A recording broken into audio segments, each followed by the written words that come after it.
Hey guys, dear Yoongi here, and welcome back to my channel. Unfortunately I've been sick recently, and my throat hurts a lot. So for today's video I'm going to be going back to my old robot voice. I hope you guys don't mind. I'll try to be back to my normal voice for my next upload.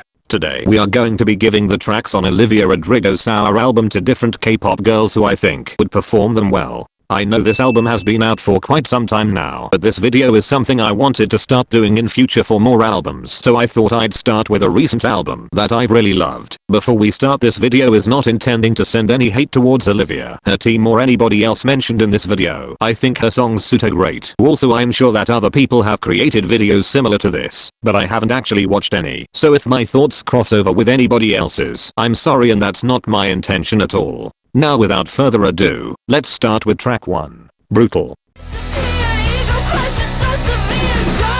It's brutal out here. I'm giving this one to soloist Jamie. This song is such a great way to kick off the album with a bang, and it's arguably the most badass song on the album, and if anybody can pull that off, I know for a fact it's Jamie. I remember her best from her 15 and Days, but then I saw her on Good Girl. What the heck did I do so wrong?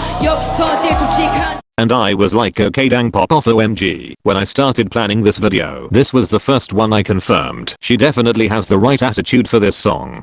Track 2, Traitor. You betrayed me, and I know that you'll never feel sorry. I'm going to give this one to Blackpink's Jennie. I'm trying to not be too predictable with assigning these songs, but I really do genuinely think this song would suit Jennie so much. I don't think Jennie has had enough opportunities to really use her voice to its full potential, not even in her own solo in my opinion. Whereas this song I think would suit her vocal style and show off her range a bit more when going from the lower notes right up to head voice. Similarly to Jamie in track 1, I could hear Jennie singing this chorus in my head and it sounds super nice.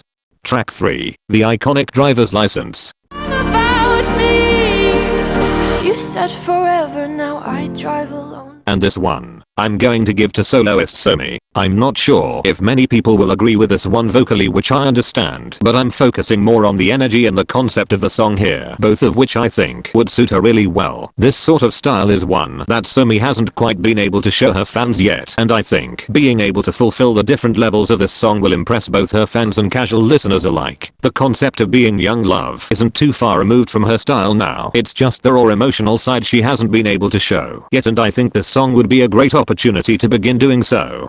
Track 4, One Step Forward, Three Steps Back. It's always one step forward and 3 steps back. This one I'm giving to Taeyeon. I know that this song is actually quite mellow for her considering her vocal abilities, but I feel this list would be incomplete without Taeyeon, and I wanted to give her a song that would be a nice smooth one for her. Even though it's a slow song, there's a lot of character in it and it's super underrated. Imagine the power that Taeyeon could put against this song. Track 5, Deja Vu. This one is going to Chungha. Again, I feel this list would have been incomplete without Chungha, because even though we all know she's a performer, I feel sometimes her vocal abilities can be overlooked. But from the beginning, she's been hitting notes some of us can only dream of. And in Deja Vu, although Olivia pulls off lower notes quite well, there are some parts where she goes into her head voice, like the first chorus for example, and I'd love to hear Chungha perform these. Like I just said, for One Step Forward, Three Steps Back, this song is another one with a lot of character in it. Well, the whole album has, to be fair. I'd love to see the different layers she could apply from the more gentler early verses to the bridge section. Track 6, Good For You. This one is going to the only group to feature in this video, and that's Rolling Quartz. For those who aren't aware, Rolling Quartz are a fairly new rookie K-rock girl group, and they are quickly becoming cover queens. I discovered them through their cover of Maneskin's Eurovision songs at Ibuoni, but they have also covered artists from Lady Gaga to Alexa. As the instrumental to this song already has a rock feel, I could imagine this song being so easy for them to do, because the foundations are already there, so I'd love to see what sort of spin they'd put on it to give it even more of a punk rock feel. I could even imagine the slightly softer bridge having a harder backing track. Man, I'd love to see this one in particular, OMG. Track 7, Enough For You. I don't think anything could ever be enough. There's not a doubt in my mind that this needs to go to Blackpink's Rosé. From the first listen of this song, I thought it sounded like a great song for Rosé. I could imagine this being on a mini album with On the Ground and Gone. Not just because it's a breakup song, but also because I think it would genuinely suit her. The fact this song is in such a high distinct key is so rare, but also so is Rosé's voice. Of course the key of the song could be changed when handed to another artist, but I think the high key of this song is completely intentional. I don't even think you'd need to change the key anyway, because I know Rosé would smash it. In my opinion, there are multiple songs on this album that would suit Rosé the most out of any K-pop artist, to be honest, but I've chosen this one for her because I think it would suit her the best.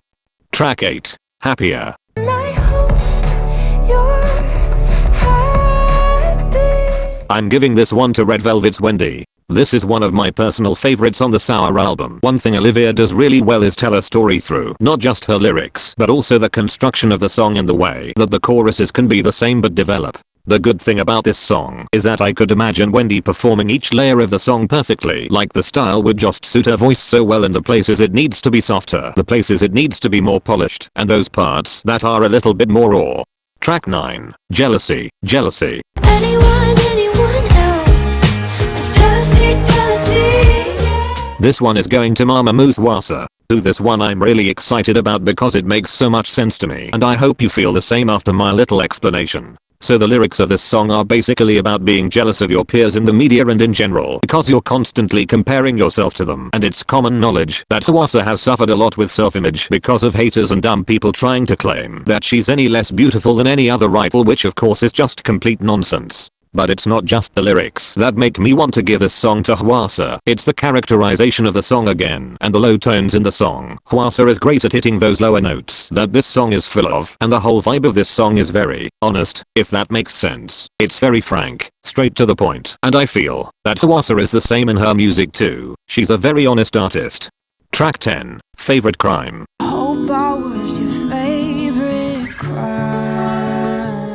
I'm going to give this one to soloist Sunmi. Sunmi is another artist I feel doesn't get to show her vocals off enough when in fact she has some lovely tones. Her more upbeat pop songs are of course her more successful one, but I think a song such as this one would allow her to show how well suited her softer and mellow tones would fit a calm song. Even though this song is a sort of sad breakup song, the harmonies make it super soothing to listen to, and I'd love to hear these with Sunmi's voice against them. And last but not least we have track 11. Hope You're Okay. I hope that you're okay. I want to give this one to soloist Lee Hi. This song is another one full of mixture of tones from lower to high, and we all know for a fact that Lee Hi is such an underrated vocalist who could perform a song like this with ease while applying her own twist with her voice. Whenever I hear a Lee Hi song or a song featuring her, I recognize her voice immediately, and this song, with it being the last track on the album, is often overlooked. I think Lee Hi could breathe a whole new life into this song to make people finally listen up and see how great it is and how good she is too.